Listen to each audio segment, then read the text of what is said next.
Hey guys, what's going on? Super here. Welcome to my round 6 review. Today I'm going to be going over my score. I scored 2,250 in the top 8%. I went up the ranks 11,000 spots, which isn't too bad. Back where we were, which is very frustrating. Hopefully we can at least break into the top 10k at some point. But yeah, we just keep going in and out of the top 30,000, which is annoying, but got 27 trades. We'll get into the side. So we got 3 out of 3 league wins, which was good. So we took the Steel VC option against GWS. That was really good. Steel's actually starting to find some form again, which is good. So people are starting to trade in Steel, so lucky we started him. So last week I traded in Miller, and he really hasn't been that great recently, but he still pumps out 100, like it's no dramas. Well, he got 99 this week, but close enough. Still around the 600k mark, but starting to drop a bit in price, which is a bit annoying. Probably could have got him a bit cheaper, but he's definitely going to break even against Collingwood, I'd assume. He'll definitely make the 130, so doubt he'll drop in price. He should go pretty big, hopefully. And he plays pretty good against Sydney coming up, so hopefully some big scores coming up for Miller. Hopefully he can definitely bounce back.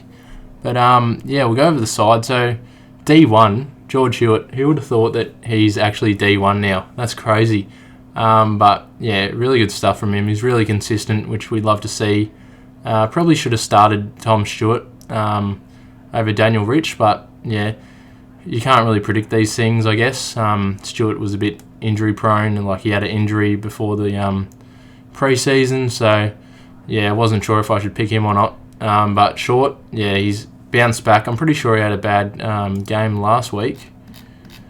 What did he score? He got 56 last week. Poorest score of the season, but as you can see, 110 pretty much average, which is great. And he's got a break-even 139, so it'd still probably bring him in maybe wait a week if you don't have him, but I'm pretty sure most people should have him by now. Rich, he looked like, I think he was on 40 at half-time, and then he got some points in the last half, which was good. I was actually a bit salty about that, but he bounced back. Hopefully he can keep scores like that going throughout the rest of the season. Luke Ryan, he played well because of Chapman was out and someone else. Who was it? I can't remember. Hayden Young, I think. So those guys were out, so really boosted his score a bit, which is good. I just hope that he can, play like this for the rest of the season. Bit of a pod, he's only in 7% of teams, so I don't know. Hopefully he can go good against the Cats. But he's a bit inconsistent, which kind of annoys me. Maybe a luxury upgrade later on. But we don't really want to be doing too much to defence at this point because the rookies are so slim, and it's really unpredictable with the rookies for how they're going to score in defence. But it is what it is. And we got Whitfield. Probably going to hold on to him, honestly, because we found out Grundy's injured, so I was thinking about trading him out before the injury to Grundy. But at this point, I'm just thinking about holding him because there's no point in trading him out if he's got the potential to score a 78 or something. But 65 was really poor from him. I'm really just hoping that he can actually score 100 soon and ton up. Honestly, I don't think he has. He hasn't even tonned up this year, which is unlike Whitfield. They got Adelaide. Hopefully he can come good. He must be injured or something. I don't know what the hell's going on with Whitfield. He's just absolutely horrible this year. But we'll just hold on to him. And then Dacos is going pretty good as well. Probably hold him till the buys. What's his break even? Break even's 80, so he probably won't get that. Maybe he will against Gold Coast, but you could only hope for that to happen. And then McCartan got concussed, which is not good for him. Hopefully he can come back and he's all good for his sake. But so he's probably going to be gone for about 2 weeks. Still has a break even of 44. I don't know if we trade him yet. Probably just hold him for the moment. We'll see what my trade plans are later on. But De Koning, he outscored Whitfield, which is something you never hear before. But anyway, he played pretty good. I didn't think he played that good. We were playing North Melbourne, so... But yeah, he somehow scored 66, which is good for the cash gen, I guess.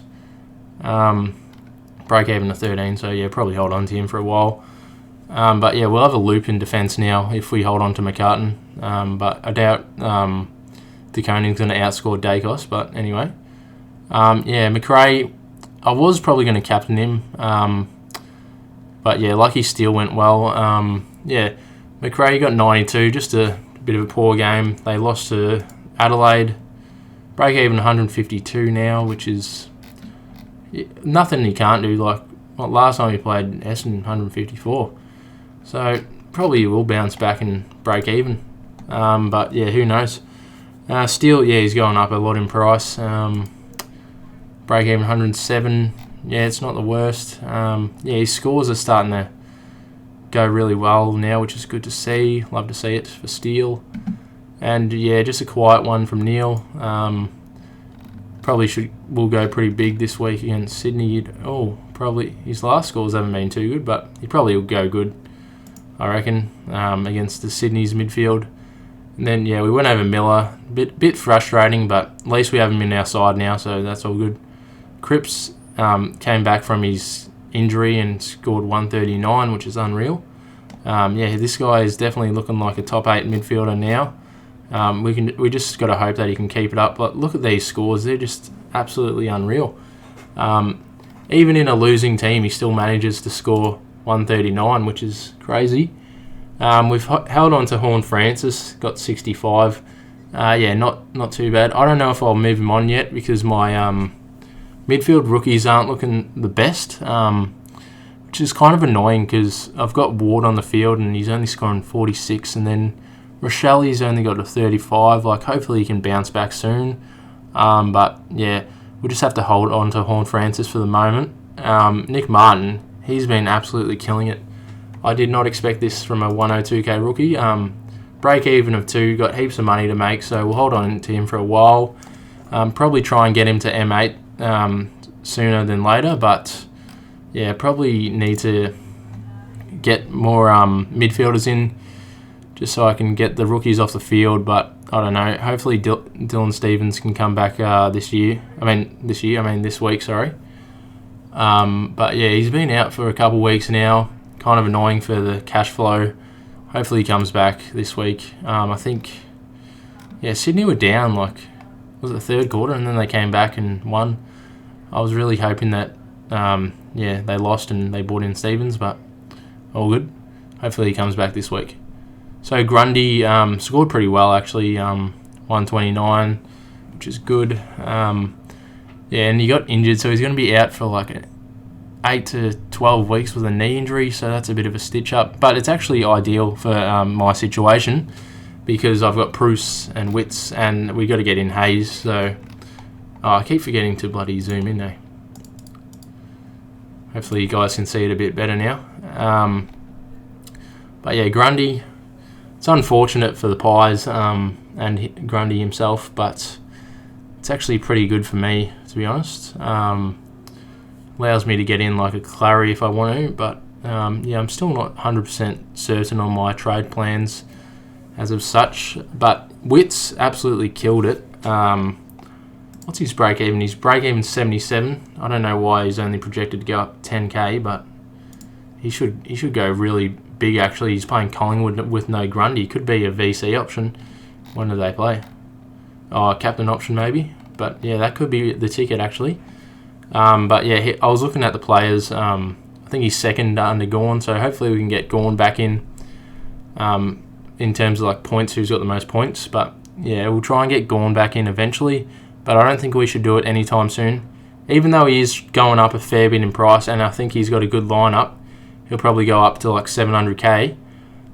We'll probably just have to get Bruce and Hayes on the bubble, and then we can trade them out for Gawn later on probably. But yeah, we'll wait and see. Bruce scored really well as well, which is good to see. So his cash gen is really good, -46 break even. Still got a lot of money to make, so we won't be trading him out anytime soon.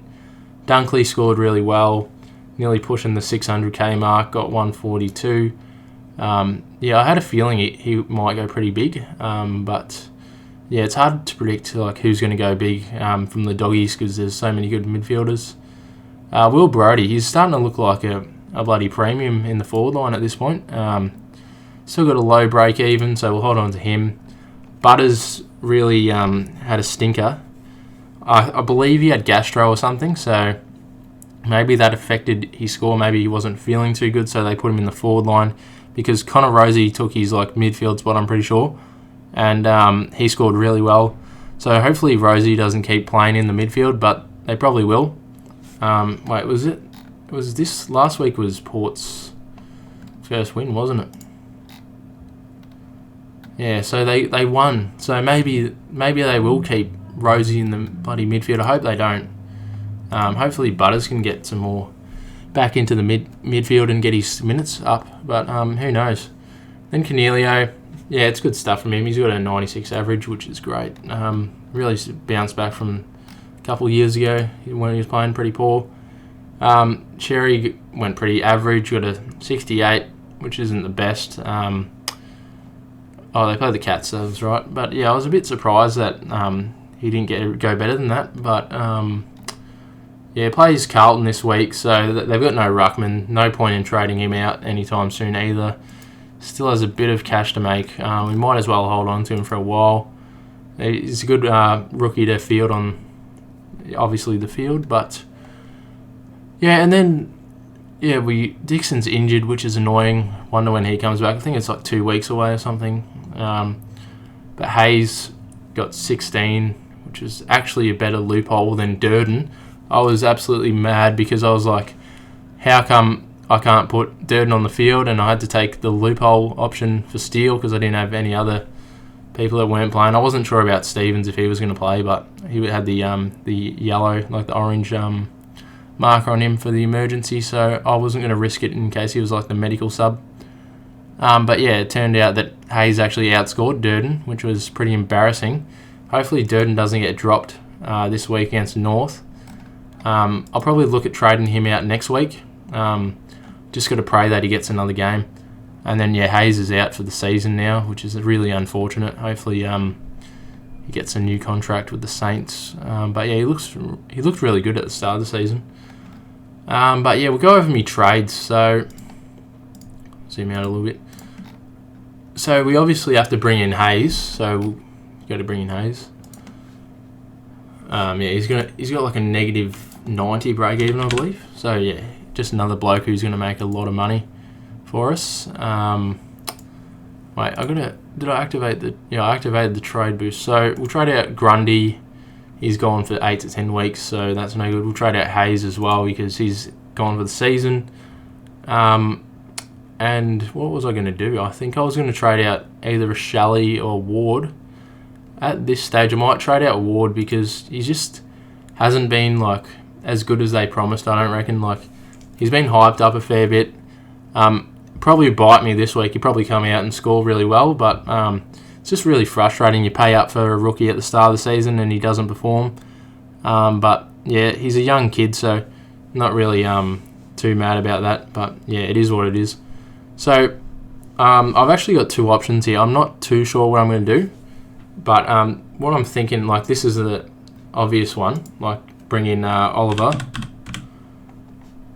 Yeah, he's going to go up heaps, and yeah, I'd rather have him in my side sooner than later because he's just an absolute like goat for SuperCoach. Like, yeah, he's definitely a top 3 midfielder in my opinion. But yeah, we've got to bring him in. We'll bring in Hayes, Sam Hayes. Bring him in as well, and then I think I was going to bring in, was it Roses? Because I missed him last week and he didn't end up playing, but hopefully he's not injured this week. But yeah, if he is injured, I might have to bring someone else in because I'll have to field one of these guys. So I'll have to wait for the team sheets to come out. So this is like my first option of what I think is ideal. I'll probably do this. Yeah, just chuck the C on McRae for now.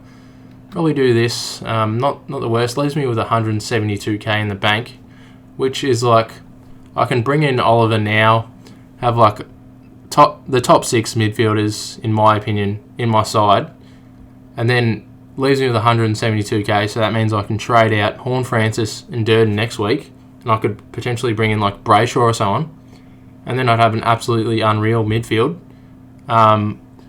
And I'll leave Nick Martin on the field, which will be good.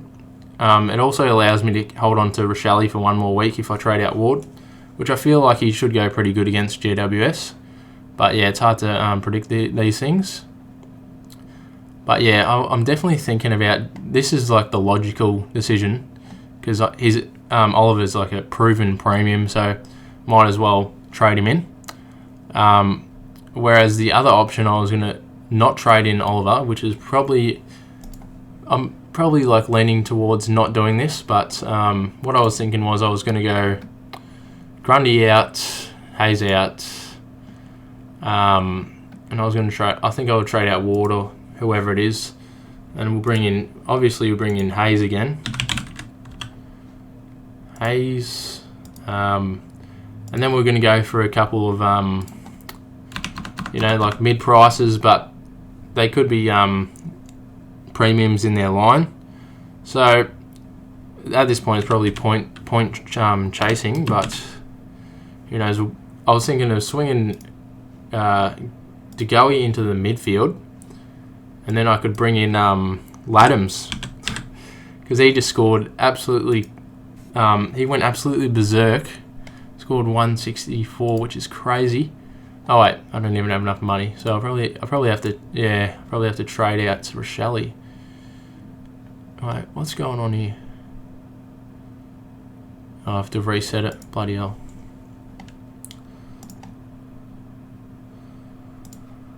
Pain. So yeah, it's either if I go with this strategy, it'll probably be Goey or even Luke Parker, for that matter of fact. But where's Laddams? Yeah, so I could do this like have more like points on the field in this situation. Don't have to field a rookie in the forward line. Get Ward off my field. It's not the worst. Then the projected goes up a fair chunk compared to the previous trade.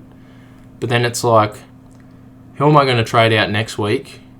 And like, these guys aren't proven premiums, so I don't know if I should do it. I reckon I should go with the Oliver one and then Brayshaw the week after. That would be a lot safer. Both proven premiums. But then I could just always swing DeGoey into the forward line and have him as a keeper in the forward line and trade out Laddams potentially to like a Tim English when he comes back or something, because he's got like a negative 13 break even. It's going to go up to 500k in no time, maybe even 600k because he's their number one ruck for Sydney. So I'm getting like Rowan Marshall vibes from a couple years ago when Rowan Marshall was like the same price, and he just went absolutely nuts because he was playing number one ruck. So I'm really like not sure what to do. I might do this, but I probably won't. I'll probably just play it safe. But this season is one of the seasons where you probably should be taking more risks because they seem to be paying off. But yeah, I'll just put Oliver in my side for the moment. Let me know in the comments down below what you think about that, the options. But yeah, this is the most likely scenario that I will do. Hayes, Oliver, and Rose. But yeah, obviously depends on the team lineups. Sorry, I'm bloody brain is dead at the minute. But yeah, if we bring in Laddams, there's another ruck cover that we can potentially have, but hopefully these two can make a lot of money for us. But yeah, this is probably what the team will look like. Yeah, I'm just not sure about it, really. It's like have 172k in the bank and then get another proven premium next week. Or do I take the risk and get two like unproven premiums that could be premiums? But yeah, I feel like I just have to play it safe and go with Oliver. But yeah, you can see Laddams is up the order now in trade-ins as well. But yeah, we'll miss out on Gawn for a couple of weeks. Hopefully he has a bad game along the line. But yeah, as you can see, like these are some pretty big scores coming up. Like, I think Hawthorn's Ruckman's out or something, so he's probably going to go massive. Sorry, excuse me. Massive, then Ryan Marshall probably be hard matchup, and Ryder. Then they've got no Nick Nat, so probably a couple of big scores up his alley. But yeah, we'll go over the captain options. So I'm liking the look of who was it? Yeah, Oliver probably. Oliver into Cripps could go pretty big actually. What's his pass scores? Pretty average. Could go pretty big though, I reckon. Oh, what's going on here? Don't really have any players there. Geelong, Freo, nah. Adelaide, the Adelaide midfielders actually have been pretty good recently. Ben Keys and even Laird going pretty high up in price. Yeah, I'll have to have a look deeper into this. Maybe Port Adelaide against St Kilda. Put the VC on Steele, but I feel like Oliver is probably a better option. Even Miller against Collingwood. Dogs against Essendon. What is the pass? Wait, I forgot about Neil. Plays against Swans. Some average. Yeah, we already saw that stuff. Yeah, some big scores from McRae. About Dunkley. It's a couple. Another big score. Yeah, it's pretty hard to think about. Maybe we even just go like, oh no, maybe we chuck the VC on Wits into McRae. Maybe we do that. Could be the option, I reckon. But yeah, that's probably what I'll go with, I reckon. And then the players, go over who we are looking to bring in actually. So to finish off defence, and then we'll luxury upgrade Whitfield later on to someone. Probably try and get in. Probably Witherden, but he's probably too expensive later on. Or like a Tom Stewart maybe. Yeah, maybe. Yeah, Witherden's been absolutely going nuts. But yeah, what's the fixture? And then to complete the midfield, it's probably like Brayshaw and who was it? Maybe Parrish if when he comes back from injury, if he's looking good. But yeah, maybe that's a bit too risky. We'll have to figure these things out later, and then we can hopefully get in Gawn if we have enough cash. The forward line's a bit of a worry. Eventually we'll get in Heaney at some point if we can afford him, and maybe Tim English. Just maybe that's it, and we just hold on to Butters and Cornelio. But we'll go over the players in each line. So Neil's got the most points at this point. In the forward line, yeah, Heaney, try and get him in maybe.